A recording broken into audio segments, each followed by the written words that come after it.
ఓం అజ్ఞానతిమిరాంధస్య జ్ఞానాంజనశలాకయ చక్షురున్మిళితం येन తస్మై శ్రీగురవే నమః.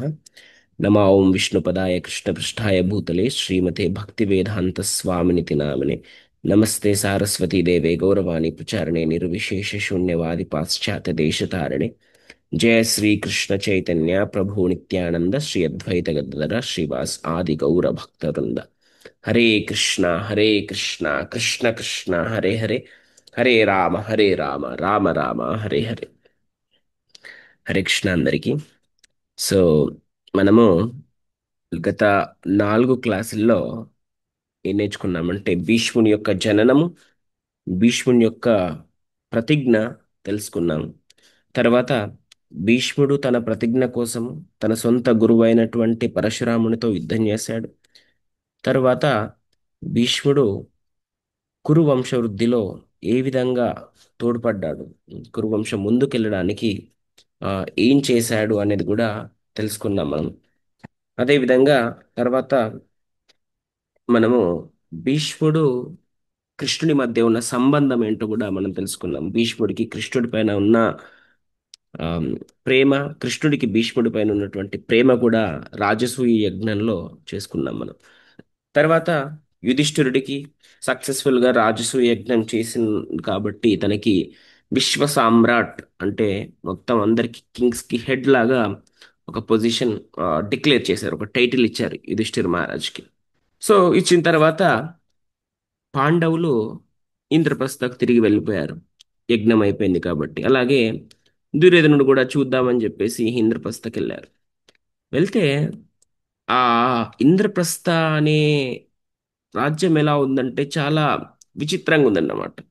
అంటే క్రిస్టల్ ఫ్లోర్స్ అనేవి వాటర్ లాగా కనిపిస్తాయి, వాటర్ పాండ్స్ ఎంపై గ్లాస్ లాగా కనిపిస్తాయి, లేకపోతే గోడలు ఆటోమేటిక్గా వాటి ఫార్మ్స్ చేంజ్ అవుతాయి. కొద్దిగా ఇక్కడ మాయాజాలం లాగా అనిపించింది అక్కడ. సో మొదటిగా దుర్యోధనుడు మీ అందరు చూసే ఉంటారు మన సినిమాలలో. ఏమి మొదటిసారి ఇలా వెళ్తుంటే ఆ అది అక్కడ నీళ్ళు అనుకొని చెప్పేసి దుర్యోధనుడు కాలు పెడితే అక్కడ ఏముంటది, గ్లాస్ ఉంటది. ఓ ఇది గ్లాస్ అని చెప్పేసి దాని మీద ఇట్లా కొద్దిగా జంప్ చేస్తూ కొద్దిగా ఉంటాడు. ఓ బాగుంది బాగుంది భలే భలే అనుకున్నాడు. నెక్స్ట్ టైం అలానే కనిపించేసరికి గ్లాసే కదా అని చెప్పేసి పోతే నీళ్ళలో పడిపోతాడు. నీళ్ళలో పడిపోగానే ద్రౌపది చూసి నవ్వుతుంది. ఎవరైనా మనం కూడా ఆ ప్లేస్లో ఉంటే నవ్వుతాం కదా. కానీ ద్రౌపది ఏం చేస్తుందంటే నవ్వుతుంది.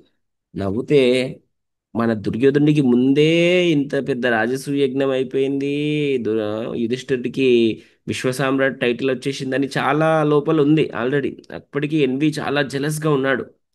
ద్రౌపది నవ్వగానే మనకు కూడా అలానే ఉంటుంది చూడండి. మనం కూడా ఒక్కోసారి బాధలో ఉంటాం, ఆ బాధ వల్ల మనకు బాధ కాదు, ఆ బాధలో ఎవరన్నా మనకి ఏమన్నా అంటే కథం రావణాసురులాగా బయటకు వచ్చేస్తాం. అదేవిధంగా ఆల్రెడీ లోపల చాలా ఉంది నాకు.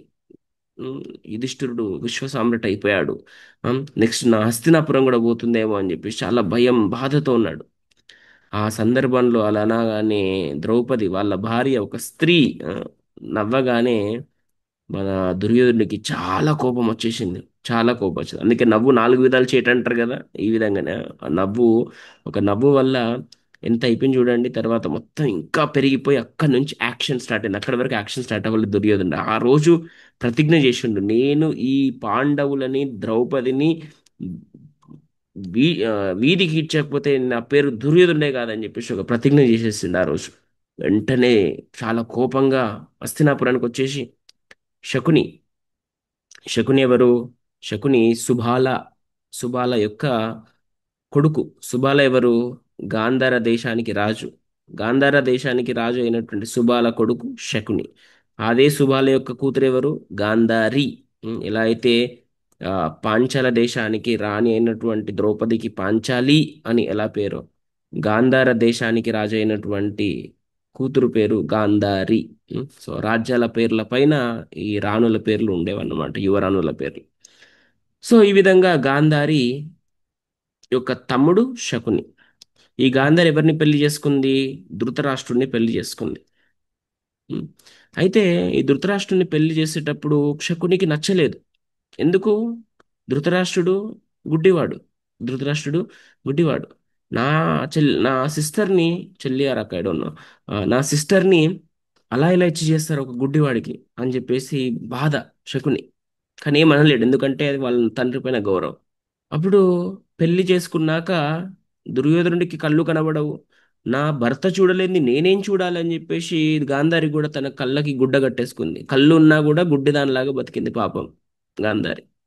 ఇది చూసిన తర్వాత ఇంకా శకునికి ఇంకా అసలు తట్టుకోలేకపోయాడు. లోపల ఎన్వి పెంచుకున్నాడు. ఈ కురు వంశం వల్లనే చెల్లికింత నా అక్కకింత కష్టం వచ్చింది అని చెప్పేసి చాలా ఎన్వి పెంచుకొని ఈ కురు వంశాన్ని నేను నాశనం చేస్తా అని చెప్పేసి ప్రతిజ్ఞ తీసుకున్నాడు. మీ అందరికి ఒక విషయం చెప్పాలా నేను, ఈ శకుని తీసుకున్నది ఓన్లీ పాండవులను నాశనం చేస్తా అని కాదు అక్కడ, మొత్తం కురు వంశాన్ని, దుర్యోధనుణ్ణి కూడా. కానీ దుర్యోధనుడు దాన్ని పసిగట్టలేకపోయాడు. శకుని యొక్క కుతంత్రపు చేష్టలు చూడలేకపోయాడు. పాండవుల పైన ద్వేషంతోని తన సొంత పక్కనే ఉన్నటువంటి ఒక రాక్షసుని చూడలేకపోయాడు. మనం కూడా చాలాసార్లు ఈ తప్పు చేస్తాం. మనం ఎవరి మీదో ద్వేషం వల్ల మనం ఇంకొక వాళ్ళ ఆశ్రయం తీసుకుంటాం. కానీ ఆ ఆశ్రయం ఎంత చెడ్డదో మనం పసిగట్టాం. మనం this is the main problem. మనం ఆ పసిగట్టలేం. మనకు ఓన్లీ మెదడులో ఏముంటుంది, వాడికి మీద నేను రివెంజ్ తీసుకోవాలి. ఆ రివెంజ్ తీసుకోవాలనే ఇంటెన్షన్ తోని మనము తీసుకున్న ఆశ్రయం ఇంకా ఎంత మనకి కష్టం తెచ్చిపెడుతుందో అని చెప్పేసి మనం ఆలోచించాం. ఎవరైనా ఫేస్ చేశారు ఎలాంటి ఇష్యూస్? మీరు ఫేస్ చేసే ఉంటారు ఖచ్చితంగా. ఎందుకంటే కలియుగంలో మీరు ఎవ్వరి ఆశ్రయం తీసుకున్నా మీకు వచ్చేది బాధ తప్ప సంతోషం కాదు. ఒకటే ఒక ఆశ్రయం మీకు ఏం కావాలంటే భగవత్ భక్తులు, భగవంతుడు, అంతే. అంతకు మించి వేరే ఆశ్రయం తీసుకుంటే మనకు కష్టాలు తప్ప ఇంకేం రావు. సో శకుని అంతేకాదు, శకుని వాళ్ళ నాన్న సుబాలని ధృతరాష్ట్రుడు కిడ్నాప్ కాదు, ఇంప్రిజన్ చేశాడు. బందీ చేశాడు. ఎవరెవరిని? సుబాల కొడుకులందరినీ బందీ చేశాడు. ఎందుకంటే ఒక స్టోరీ ఉంటుంది దానికి. లైక్ ధృతరాష్ట్రుడి గాంధారికి జాతకం చూపించినప్పుడు గాంధారి జాతకంలో ఏముంటుందంటే ఎవరికైతే ఈ గాంధారిని ఇస్తారో వాళ్ళ మొదటి భర్త ఆ, చనిపోతాడు తొందరనే, అల్పాయుష్షు ఉంటుందని చెప్పేసి ఆ, గాంధారిని ఒక మేకకిచ్చి పెళ్లి చేస్తారు. సో దట్ ఆ మేక చనిపోయినా పర్లేదు. మనకు మన వైదిక సాంప్రదాయంలో బలి అంటే మొదటిగా వచ్చేది మేక. ఎందుకంటే అది తక్కువ జ్ఞానం కలగది. అది చనిపోయినా పెద్ద ఏం కాదు, ఎందుకంటే చనిపోతే మళ్ళీ ఇంకొక జన్మ వస్తుంది, ఎలాగో మందబుద్ధి జన్మనే ఉంది కదా అని చెప్పేసి మేకను చూస్ చేసుకుంటారు. మేకను కానీ గొర్రెను కానీ. ఆ, అలా అని చెప్పేసి మనము మేకల్ని బలి ఇవ్వాలి అని కాదు. ఈ కలియుగంలో ఇవన్నీ నాట్ వ్యాలిడ్. సో ఆ విధంగా మేకకిచ్చి పెళ్లి చేయగానే గాంధారికి ఆ మేక చనిపోతుంది. చనిపోగానే సో జాతకం ప్రకారం ఇంకొక భర్త బాగుంటాడని చెప్పేసి ధృతరాష్ట్రుడికి ఇచ్చి పెళ్లి చేస్తారు. ధృతరాష్ట్రుడికి ఇచ్చి పెళ్లి చేయగానే ధృతరాష్ట్రుడికి ఈ విషయం తెలుస్తుంది. ఒక విధవని నాకిచ్చి పెళ్లి చేస్తారా అని చెప్పేసి. ఎందుకు విధవ? ఎందుకంటే ఆ మేక చనిపోయింది కాబట్టి. ఒక విధవనిచ్చి నాకు పెళ్లి చేస్తారా అని ఎన్వి పెంచుకొని సుబాలని వాళ్ళ కొడుకులందరినీ ఇంప్రిజన్ చేసేసి వాళ్ళకు ఫుడ్ ఇవ్వడం మానేస్తారు. ధృతరాష్ట్రుడు ఫుడ్ ఇవ్వడం మానేస్తే వాళ్ళు ఉడికిపోతారు. మేం చేసిన తప్పేంది? వీడి మంచి కొరకే కదా మేము చేసింది. ఫస్ట్ వీళ్ళకి పెళ్లి చేస్తే జాతకం ప్రకారం చచ్చిపోయేవాడు అని చెప్పేసి వాళ్ళ వర్షన్ వాళ్ళది. ఆ, అయ్యో విధవనిచ్చి పెళ్లి చేస్తామని వీళ్ళ వర్షన్ వీళ్ళది. ఇప్పుడు ఎవరు కరెక్ట్ ఇక్కడ? సో వీళ్ళకి ఫుడ్ కూడా సరిగ్గా ఇచ్చి కొద్ది కొద్ది ఫుడ్ ఇచ్చేవాళ్ళు, హింసించేవాళ్ళు. వీళ్ళు లోపల రగిలిపోయి వీళ్ళకి ఇచ్చిన ఫుడ్ అంతా ఒక దగ్గర చేసి వీళ్ళందరూ ఆకలితో అలమటించిపోయి మరి ఈ ఫుడ్ మొత్తం వెరీ క్లెవర్ సన్ అయినటువంటి శకునికి ఇచ్చే వాళ్ళందరూ, నాయనా నువ్వు తిను, మేము చచ్చిపోయినా పర్లేదు ఆకలితోనే, నువ్వు మాత్రం మంచిగా తిను, వీళ్ళు మంచిగా తిని మంచి క్లెవర్గా వీళ్ళకు నాశనం చేసే వీళ్ళని అని చెప్పేసి ఆ, తన సొంత చెల్లెలి కుటుంబ నాశనాన్ని కోరుకున్నారు. ఎవరు? సుబాల్. చూడండి, కష్టం వస్తే కష్టంలో ఏం డెసిషన్ తీసుకుంటామో కూడా మనకు తెలియదు. సో ఈ విధంగా లాస్ట్కి వాళ్ళందరూ చనిపోయారు. శకుని కోపంతో రగిలిపోతున్నాడు. వెంటనే తన తండ్రి యొక్క బోన్స్ తీసుకొని ఆ బోన్స్ ద్వారా, ఆ రగిలిపోయే బోన్స్తో ఒక పాచిక తయారు చేశాడు. ఆ వరం ఏంటంటే ఆ పాచికకి శకుని ఏ నంబర్ అనుకుంటే ఆ నంబర్ పడుతుంది ఆ పాచిక. That is the speciality of the dice. ఏ నంబర్ అనుకుంటే ఆ నంబర్ పడుతుంది. సో ఇది గుర్తుపెట్టుకొని ఈయన ఇంటెన్షన్ ఏంటి? కురువంశంని నాశనం చేయాలి. దుర్యోధనుడి ఇంటెన్షన్ ఏంది? పాండవుల ఇంటెన్షన్ పాండవులను నాశనం చేయాలి. ఇద్దరు ఒక దగ్గరకు వచ్చారు. ఏమవుతుంది? గాడిద గాడిద కలుసుకుంటే ఏమొస్తుంది? బూడిదనే వస్తుంది. చూడండి సాంగత్యం ఎంత ఎంత ఇంపార్టెంటో చూడండి. మనం ఎవరితో ఉంటామనేది ఎంత ఇంపార్టెంటో చూడండి. మనకు తెలియదు వాడు మన జీవితాన్ని నాశనం చేస్తున్నాడని తెలియదు, మనకు తెలియదు. కానీ మనం ఏం చేస్తాం? వీడు నాకు సహాయపడుతున్నాడు అని చెప్పేసి. నేను ఎగ్జాంపుల్, నాకు సిగరెట్ తాగాలనిపిస్తుంది అనుకోండి. నేను సిగరెట్ తాగే వాడుతూనుంటే ఏమవుతుంది?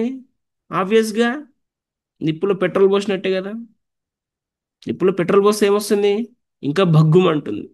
అదే నిప్పులో వాటర్ పోస్తే ఏమొస్తుంది? ఆరిపోతుంది. సో నాకు సిగరెట్ తాగాలని కోరుకుంది అనుకోండి, ఎవరితో సాంగత్యం చేయాలి నేను?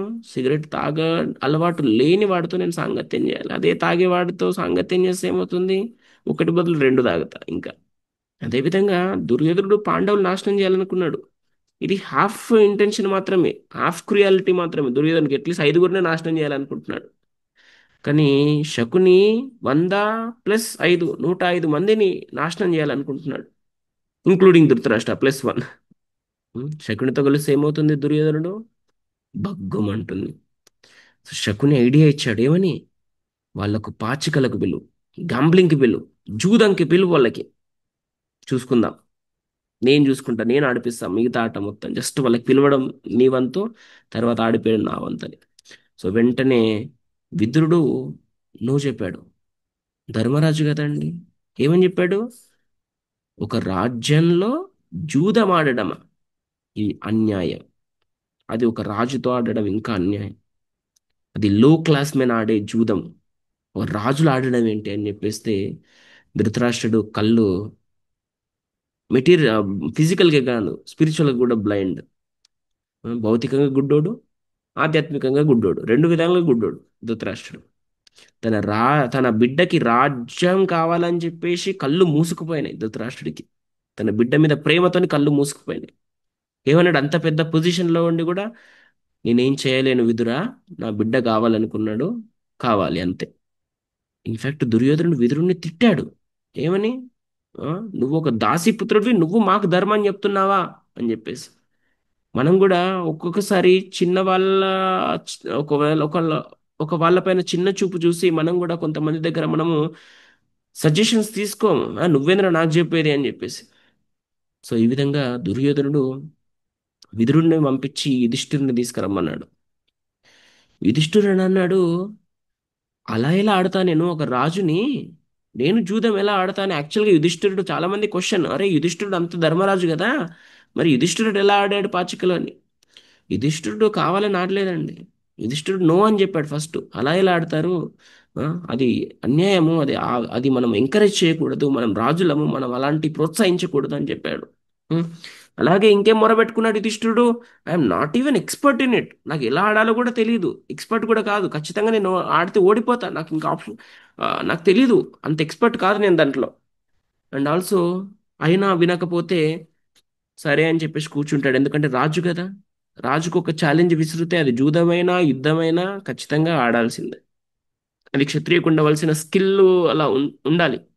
సో కూర్చున్నాడు. కూర్చోగానే పాచికలు దుర్యోధనుడు బదులు శకునేశాడు. వెంటనే యుధిష్ఠుడు మళ్ళీ రిజెక్ట్ చేశాడు. అయితే నువ్వు వాడు, నువ్వు రాజువి, నేను రాజుని, రాజుతో రాజుకి పోటీ, బాగుంది, చూసుకుందాం, మధ్యలో శకుని ఏంటి? అప్పుడు దుర్యోధన ఏమన్నాడు? నా రిప్రజెంటేటివ్ నా బదులు ఆడతాడు అంటే యుధిష్ఠుడు ఏం చేయలేకపోయాడు.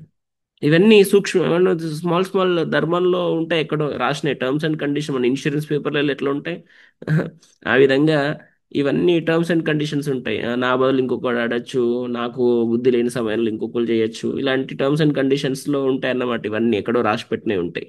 దాన్ని చూపించాడు దుర్యోధనుడు. యుధిష్ఠుడు ఏం చేస్తాడు? ఆబ్వియస్ గా సైలెన్స్ అయిపోయాడు. సో ఇండైరెక్ట్ గా Yudhishthir was force to play. యుధిష్ఠిరుడు బలవంతంగా ఆడిపించబడ్డాడు యుధిష్ఠిరుడితో ఈ గేమ్ అనేది. సో యుధిష్ఠిరుడు కావాలని ఆడలేదు ఇది. ఒక క్షత్రియుడుగా క్షత్రియ ధర్మం నిలబెట్టడానికి, తనని ఎవరైనా ఛాలెంజ్ చేస్తే తను ఎదుర్కోవడానికి మాత్రమే ఆ ధర్మంకి కట్టుబడి యుధిష్ఠిరుడు ఆ గేమ్ ఆడాడు. సో మొదటగా తన సంపద మొత్తం కోల్పోయాడు. సంపద అంటే ఏంటి? ఇంద్రప్రస్థ రాజ్యం, తనకున్న ఏనుగులు, తనకున్న గుర్రాలు, తనకున్న సైన్యము, తనకున్న రథాలు అన్నీ కోల్పోయాడు. కానీ అక్కడికి ఆపాలి కదా యుధిష్ఠిరుడు, మళ్ళీ ఎందుకు ఆపలేదు గేమ్? ఎందుకంటే ఇది జూదం యొక్క విశిష్టత, జూదం యొక్క వైభవం ఇది. ఉమ్. ఒకటి పోగానే మళ్ళీ ఆపం, అదొక అడిక్షన్. ఎందుకు అడిక్షన్? నేను కోల్పోయింది మళ్ళీ తెచ్చుకుంటా అనే ఒక ఆశ. నెక్స్ట్ పాచిక నాకు పడుతుంది, ఆ పాచిక వల్ల నేను కోల్పోయింది మళ్ళీ నాకు వస్తుంది అని ఒక చిన్న ఆశ. మీరు ఎక్కడైనా చూడండి, జూదం ఆడే వాళ్ళు ఓన్లీ థాట్ ఏంటంటే నేను కోల్పోయింది మళ్ళీ వస్తుందని ఆశ. సో మళ్ళీ పాచికలేస్తాడు. ఈసారి మొత్తం రాజ్యాన్ని కోల్పోయాడు. మళ్ళీ ఇవన్నిటిని తిరిగి తెచ్చుకోవాలని చెప్పేసి మళ్ళీ పాచికలేసి భీముణ్ణి పెడతాడు.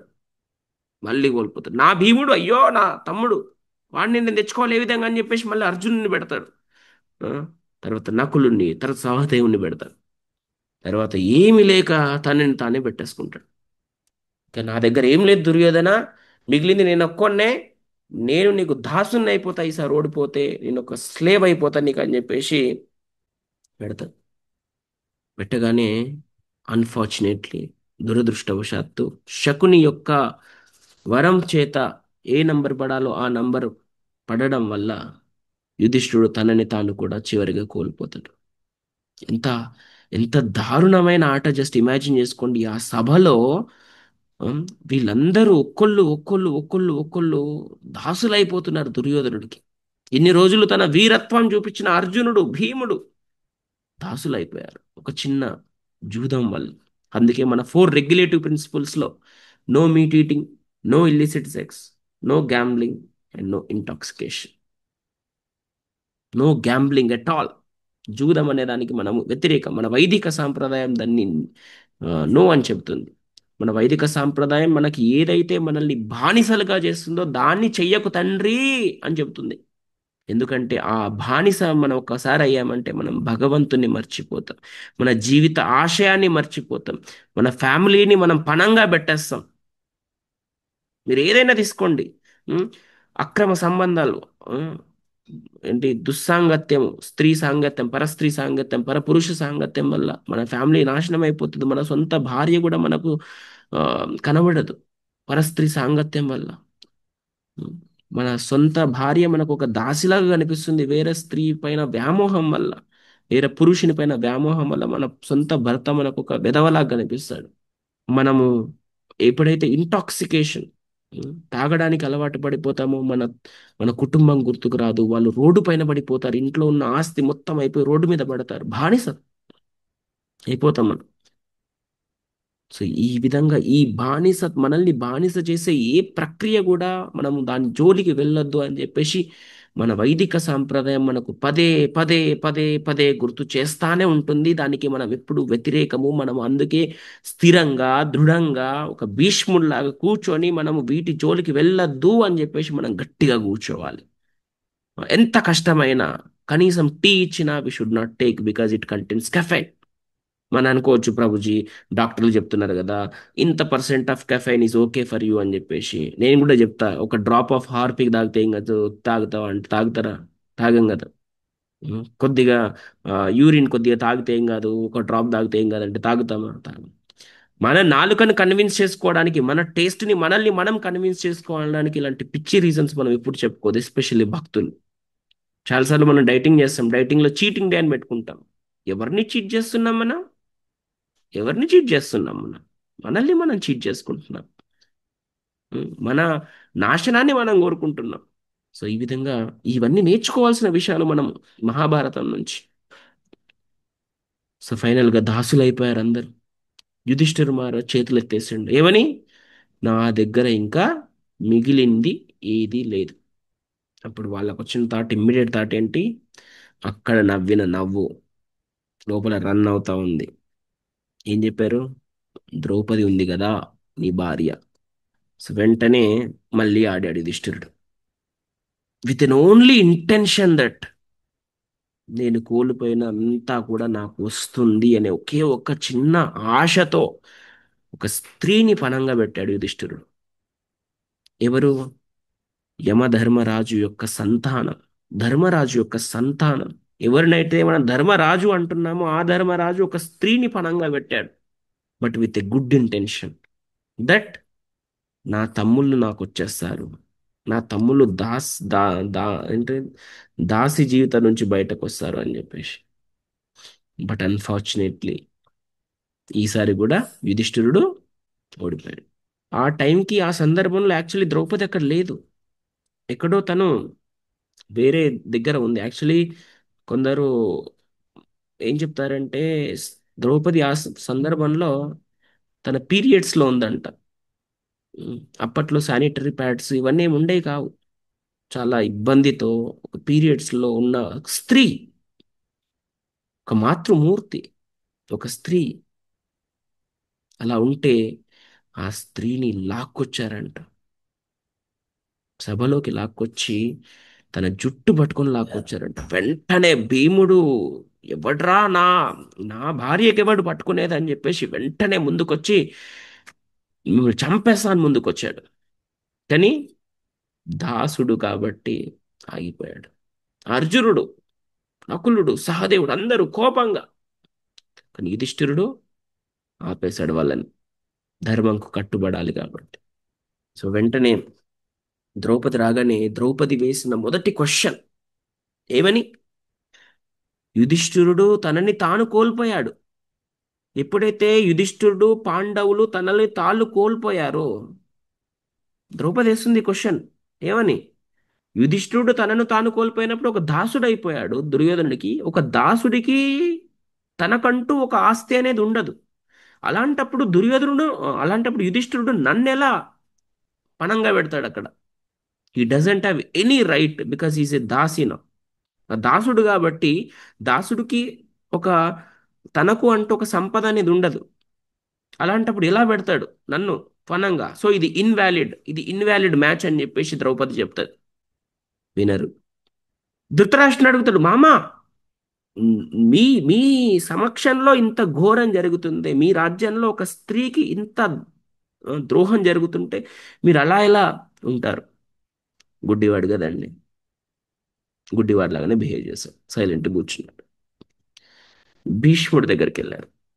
అయ్యో భీష్మ పితామహ, ఓ మీరు మీ కళ్ళ ముందట ఇది జరుగుతుంటే మీరు, ధృతరాష్ట్రుడు అంటే ఓకే గుడ్డివాడు తెలియదు, మీకేమైంది?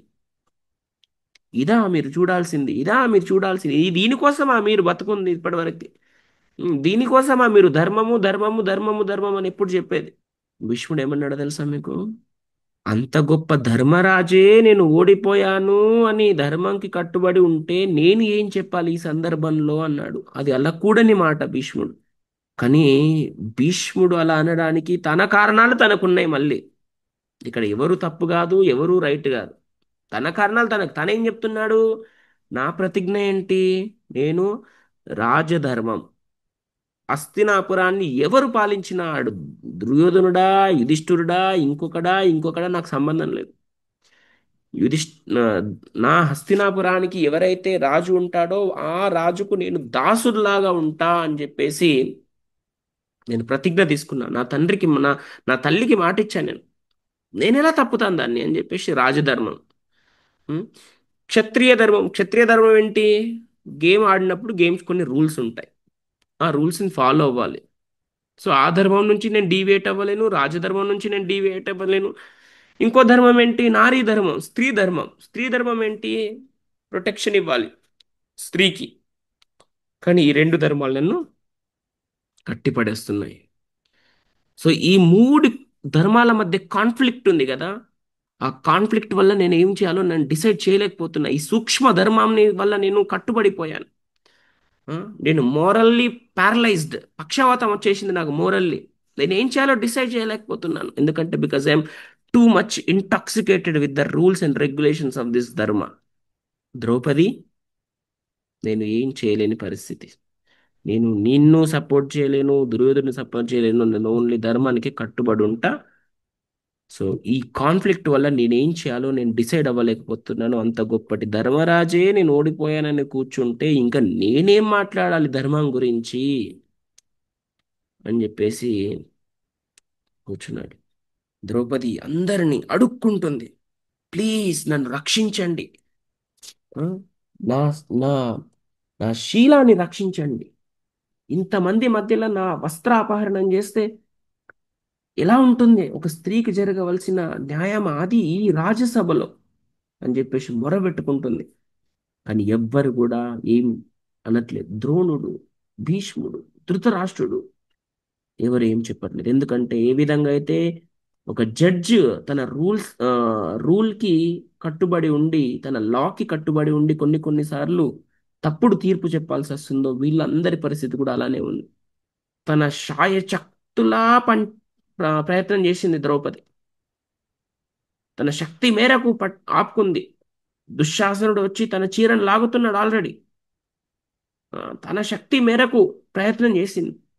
Finally she lost hope in everything and she approached Krishna's name. భగవంతుని నామాన్ని పట్టుకుంది. హే గోవింద, హే కృష్ణ అని చెప్పేసి తన నామాన్ని. మన ఆచార్యులు ఏం చెప్తారంటే భగవంతుని నామానికి భగవంతుని యొక్క రూపానికి తేడా లేదు. అభిన్నత్వం నామా నామినే. నామంకి ఆ నామం కలవాడు అయినటువంటి భగవంతుడికి తేడా లేదు, ఇద్దరూ సమానమే. సో ఆ నామం వచ్చి కాపాడింది ద్రౌపదిని అని మన ఆచార్యులు చెబుతారు. అన్లిమిటెడ్ శారీని భగవంతుడు తనకిచ్చాడు. అన్లిమిటెడ్ శారీని భగవంతుడు తనకిచ్చాడు. వెంటనే భీముడు ఉమ్, ప్రతిజ్ఞ చేశాడు. ఏమని? నా భార్యకు ఇలా చేసిన వాడి యొక్క రక్తం తీసుకొచ్చి నా భార్య యొక్క జుట్టు తడుపుతా అని చెప్పేసి. ద్రౌపది కూడా శపథం చేసింది. నా దానికి కారణమైన ప్రతి ఒక్కళ్ళ రక్తాన్ని తీసుకొని రక్తంతో నేను స్నానం చేస్తా అని చెప్పేసి. అంత కోపంగా ఉన్నారు అందరు అక్కడ.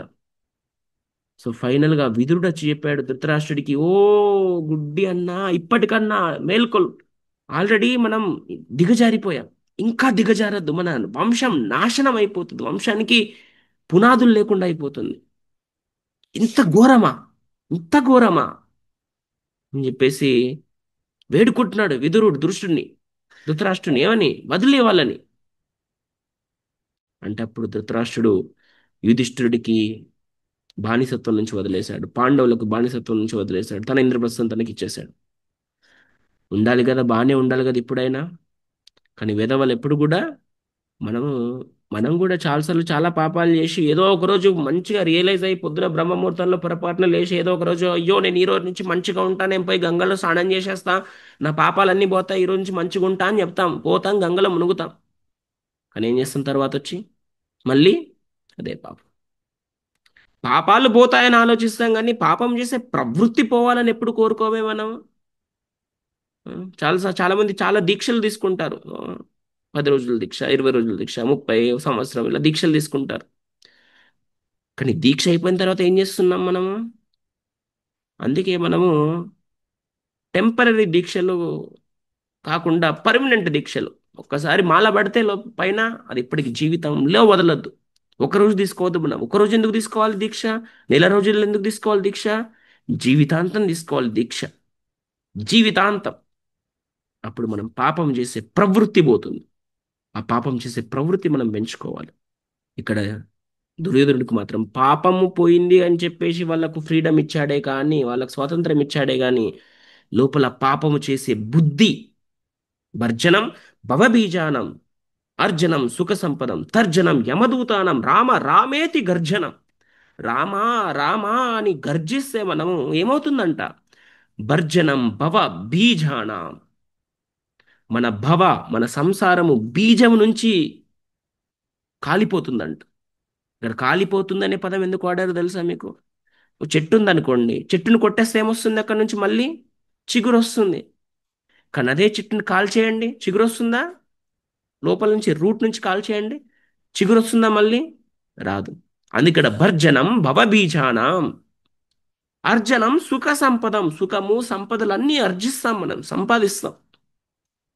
తర్జనం యమదూతానాం, యమదూతల నుంచి మన దగ్గర నుంచి పంపించేస్తాం. అంత గొప్పది రామనామము. కానీ ఆ పాపము చేసే ప్రవృత్తి మాత్రము దుర్యోధనుడికి పోలేదు. యుధిష్ఠిరులు చాలా బాధతో తిరిగి వెళ్తున్నారు ఇంద్రప్రస్థకి. వాళ్ళు రాజ్యం చేరుకునే లోపే యుధిష్ఠిరుడు మళ్ళీ ఇంకొకసారి ఈ జూదానికి పిలిచాడు. మళ్ళీ పిలిచాడు. పిలవగానే మళ్ళీ గేమ్ ఆడారు.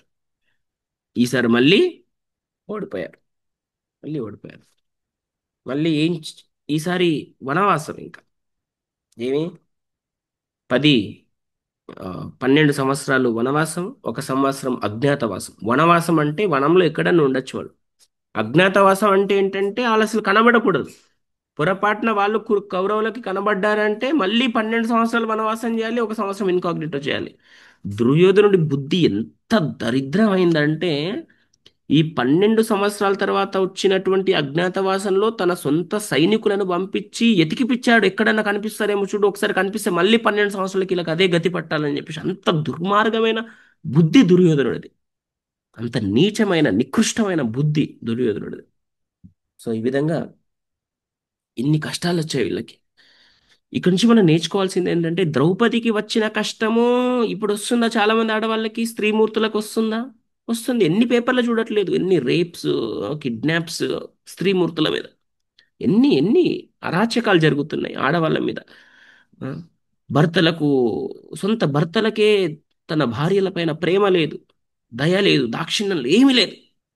ఒక గంగిరెద్దు ఎలా అయితే, ఒక మదపు టేనుగు ఎలా అయితే రోడ్ల పైన తిరిగి ఎట్లా అయితే సమాజాన్ని నాశనం చేస్తుందో, ఒక మగవాడు తన సొంత భార్యని వదిలేయడము, తన సొంత భార్య పట్ల అవమానం చూపించడం, ఒక దయ లేకపోవడం, ఒక స్త్రీ పట్ల ఒక గౌరవం లేకపోవడం, ఎంత I don't know what to call them. I don't even know what to call them. They are not humans, they are మదపు టేనుగులు, ద ఇంటాక్సికేటెడ్ మ్యాడ్ ఎలిఫెంట్స్. కానీ మనము ఏం నేర్చుకోవాలంటే ద్రౌపదికి వచ్చిన కష్టము చాలా మందికి వస్తుంది. కిడ్నాప్ కావడము, వదిలేయడము, లేకపోతే ఉమ్, అరా ఏదో దానికి పాల్పడడం. గజేంద్రుడికి వచ్చిన కష్టము మనకు వస్తుంది. ఈ భవసాగరంలో మనం లోపలికి లాగేయడం. ప్రహ్లాదుడికి వచ్చిన కష్టం మనకు వస్తుంది, అందరికి వస్తుంది. భక్తి చేస్తే మనల్ని అడ్డుకునే వాళ్ళు చాలా మంది ఉంటారు, ప్రహ్లాదుడికి అడ్డుపడ్డట్టు. సో వీళ్ళందరికీ, భాగవతములందరికీ వచ్చిన కష్టాలన్నీ మనకు వస్తాయి. This is common, problem is common, but the response should not be common. ద్రౌపదికి వచ్చిన ప్రాబ్లం కామనే, కానీ ద్రౌపది రెస్పాన్స్ ఈజ్ నాట్ కామన్. గజేంద్రుడికి వచ్చిన ప్రాబ్లము కామన్ అందరికీ, కానీ గజేంద్రుడి రెస్పాన్స్ వాజ్ నాట్ కామన్. ప్రహ్లాదుడికి వచ్చిన కష్టము కామనే అందరికీ, కానీ ప్రహ్లాదుడి రెస్పాన్స్ వాజ్ నాట్ కామన్. ధ్రువుడికి వచ్చిన ప్రాబ్లము కామనే, but his response was not common. మనకు కూడా మన కష్టాలు, మన జీవితంలో కష్టాలు వస్తాయి, వాటిని తట్టుకోవాలి. But our response should not be common. Our response should be the dependence of Krishna. Should depend on Krishna. చాలా మంది చెబుతారు మనకు వచ్చే ప్రాబ్లము 10% మాత్రమే, దానికి మనం ఎలా రెస్పాండ్ అవుతాం అనేది మన జీవితాన్ని 90% డిసైడ్ చేస్తుందంట. ప్రాబ్లం ఎవరికి రాదంటే అందరికీ ప్రాబ్లం వస్తుంది, కానీ దానికి ఎలా రెస్పాండ్ అవుతాం, that decides our 90% of the life. And భీష్ముడు ఇంకా సైలెంట్గా ఉండడానికి రీజన్ ఏంటి అంటే ఇంకోటి, ఒకవేళ భీష్ముడు, యాక్చువల్లీ భీష్ముడు అక్కడ ఒక లీలలో ఒక పాత్ర ప్లే చేస్తున్నాడు అంతే. కృష్ణుడు తనను వాడుకుంటున్నాడు ఏమని, నువ్వు ఎంత గొప్పోడువైనా, ఎంత వయసులో పెద్దోడువైనా, ఎంత ధర్మం యొక్క స్మాల్ స్మాల్ రూల్స్ తెలిసినా, ధర్మం తెలిసినా, ఎన్ని ధర్మాలు తెలిసినా, నీవు గనక అధర్మాన్ని ప్రోత్సహిస్తే నీకు మరణము తప్పదు అని చెప్పడానికి, మనకి టీచ్ చేయడానికి ఇదంతా చేస్తున్నాడు లీల. ఒకవేళ భీష్ముడు ఆ రోజే గనక ఈ ద్రౌపది వస్త్రాపహరణం ఆపి ఉంటే, ఈరోజు మనము సరెండర్నెస్కి మీనింగ్ తెలుసుకోలేకపోయే వాళ్ళం మనం. అంటే మనం కష్టాల్లో డీప్గా మునిగిపోయినప్పుడు భగవంతుని శరణు ఎలా వేడుకోవాలో మనం తెలుసుకునే వాళ్ళం కాదు. కృష్ణుడు కాపాడలేడా ద్రౌపదిని? ముందే కృష్ణుడికి తెలియదా ఇదంతా అవుతున్నట్టు? కృష్ణుడికి తెలుసు, కానీ Krishna weights for hour response. ఎలా రెస్పాండ్ అవుతాడు, నా భక్తుల గొప్పతనం ఏంటి అనేది మనల్ని ముంచి చూపిస్తాడు అనమాట కృష్ణుడు. ద్రౌపదిని అంత కష్టపెట్టిండు, కానీ ద్రౌపదిని చివరకు వస్త్రాపహరణం చేపియలేదు. గజేంద్రుడిని అంత కష్టపెట్టాడు, కానీ గజేంద్రుడిని మునగనివ్వలేదు. ప్రహ్లాదుని అంత కష్టపెట్టాడు, కానీ ప్రహ్లాదుడు చంపబడలేదు. ఏ రోజు కూడా. మన జీవితంలో కూడా కష్టాలు వస్తున్నాయంటే భగవంతుని యొక్క కృప మన ద్వారా మనకు ఏదో చూపెట్టాలనుకుంటున్నాడు సమాజానికి, అయ్యో నా భక్తుడు ఇంత గొప్పవాడు అని చెప్పేసి. కానీ కృష్ణుడు మనల్ని ఎప్పుడు కూడా ఈ will not let us down, మనల్ని ఎప్పుడు కూడా ఓడిపోనివ్వడు కృష్ణుడు. ఎట్టి పరిస్థితుల్లో మనల్ని ఓడిపోనివ్వడు. చివరి వరకు తీసుకెళ్ళి మరీ మరీ గెలిపిస్తాడు మనల్ని. ఇట్లా ఒక పుష్పంలాగా బ్లాసమ్ అవుతాం మనం. ఇది నా భక్తుడు అప్పుడు కృష్ణుడు గుండెలు బాదుకుంటూ చూపిస్తాడు అందరికి, ఇది నా భక్తుడి యొక్క గొప్పతనం అని చెప్పేసి. సో ఆ విధంగా ఫైనల్ గా ద్రౌపది రక్షింపబడ్డది. ద్రౌపది రక్షింపబడగానే వీళ్ళకు మళ్ళీ జూదంకి పిలిచి మళ్ళీ వనవాసంకి పంపించేశాడు. సో ఈసారి యుధిష్ఠిరుడు, పాండవులు ద్రౌపదితో కలిసి వనవాసంకు వెళ్ళారు.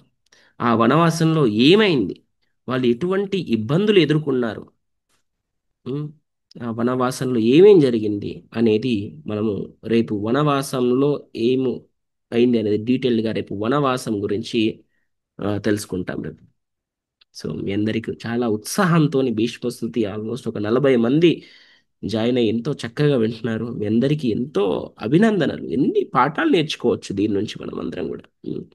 సో ఇలాగే ఈ ఉత్సాహాన్ని మనం ఎప్పుడు కంటిన్యూ చేసి ఇంకా ఎన్నో పాఠాలు నేర్చుకొని భక్తిలో ఇంకా దృఢంగా, ఉమ్, నేను రాజశేఖర్ ప్రభు చెప్తున్నారు, మనం అందరం భీష్మించుకొని కూర్చోవాలి భక్తిలో. ఎన్ని కష్టాలు వచ్చినా కూడా భీష్మించుకొని కూర్చోవాలి. ఉమ్. సో మనం అందరం భీష్మించుకొని ఇలాగే కూర్చుందాం. ఉమ్. భీష్ముని మనం ఎప్పుడు కూడా అపార్థం చేసుకోవద్దు, అర్థం చేసుకోవాలి. తన ధర్మానికి కట్టుబడి, తర్వాత యాక్చువల్ చెప్పాలంటే భీష్ముడు తర్వాత చనిపోయేటప్పుడు యుధిష్ఠిరికి ఇవన్నీ చెప్తున్నాడు. యుధిష్ఠిరా, నీకు ఇన్ని ధర్మాలు చెప్తున్నా కానీ ఈ ధర్మాల వల్ల నేను ఎన్ని తప్పులు చేశానో నీకు తెలుసా, నీ భార్యని కాపాడలేకపోయినా అని తర్వాత బాధపడ్డాడు భీష్ముడు. సో అది మనం భీష్ముడు పడిపోయాక ఏమైంది అనేది అప్పుడు తర్వాత తెలుసుకుందాం. సో నెక్స్ట్ క్లాస్ వచ్చేసరికి మనం వనవాసం ఎలా అయింది, ఈ వనవాసంలో అప్పుడు భీష్ముడు ఎంత బాధపడ్డాడు, సో భీష్ముడికి రిలేటెడ్గా ఈ వనవాసం ఎలా అయింది అనేది మనం రేపటి క్లాస్లో చక్కగా తెలుసుకుందాం. మీ అందరికీ థ్యాంక్ యూ సో మచ్. భీష్మస్తుతికి జై, భీష్మ పితామహకి జై, శ్రీమద్ భాగవతం కి జై. All glories to the assembly devotees. Hare Krishna.